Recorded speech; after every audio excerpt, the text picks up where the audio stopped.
হায়াত মৌতের মালিক আল্লাহ, ন্যূনতম সিকিউরিটি নিয়ে চলাও হলো সুন্নাহ।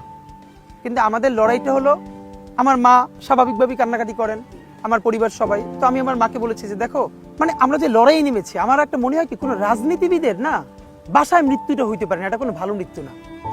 যিনি রাজনীতি করেন, যিনি লড়াই করেন, যিনি বিপ্লবী, যিনি সংগ্রামী, তার মৃত্যুটা হবে একটা সংগ্রামের মধ্য দিয়ে, একটা রাজপথে, একটা গ্লোরির মৃত্যু। আমি তো ভীষণভাবে প্রত্যাশা করি, আমি ছোটবেলা থেকে এই স্বপ্নটা দেখি, অনেক জায়গায় বলেছি, যে একটা তুমুল মিছিল হচ্ছে অন্যায়ের বিরুদ্ধে, সেই মিছিলের সামনে আমি আছি, কোনো একটা বুলেট এসে আমার বুকটা হয়তো বিদ্ধ করে দিয়েছে, এবং সেই মিছিলে আমি হাসতে হাসতে আমি শহীদ হয়ে গেছি। এবং সবাই যখন মৃত্যুটাকে ভীষণ ভয় পায়, আমি তখন হাসতে হাসতে আল্লাহর কাছে ভীষণ সন্তুষ্টি নিয়ে পৌঁছতে চাই যে আমি একটা ন্যূনতম ওই জীবনটা লিড করতে পারলাম, যে আমি একটা ইনসাফের হাসি নিয়ে আমি আমার আল্লাহর কাছে পৌঁছতে চাই। সুতরাং আগামী 50 বছর বাঁচলাম, কোনো ইম্প্যাক্ট তৈরি হলো না আমার দিয়ে, দেশের জন্য, রাষ্ট্রের জন্য, উম্মার জন্য, জাতির জন্য।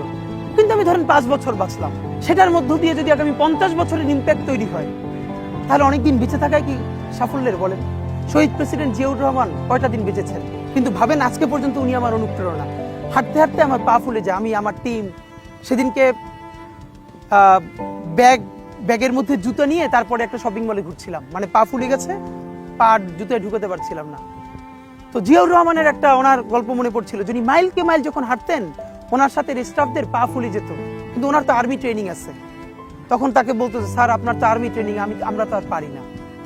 এই জন্য ওনাকে মানুষ রাখাল রাজা বলতো। তা আমরাও সারা বাংলাদেশের 56,000 বর্গ মাইলে হাঁটতে চাই, আমরা ইনসাফের চাষাবাদ করতে চাই, একটা স্বাধীন সার্বভৌমত্বের সততার বাংলাদেশ তৈরি করতে চাই। আল্লাহ যে কয়দিন হায়াতে রাখবেন, এই লড়াইটা করব। যেদিন নিয়ে যাবেন, আমি স্বপ্ন দেখে যেতে চাই, আমি আমাদের এমন টিম, আমি আমার সন্তানকে রেখে যেতে চাই, আমার মৃত্যুর পরে যেন এই লড়াই বন্ধ না হয়, এই লড়াই যেন বাংলাদেশে কিয়ামত পর্যন্ত জারি।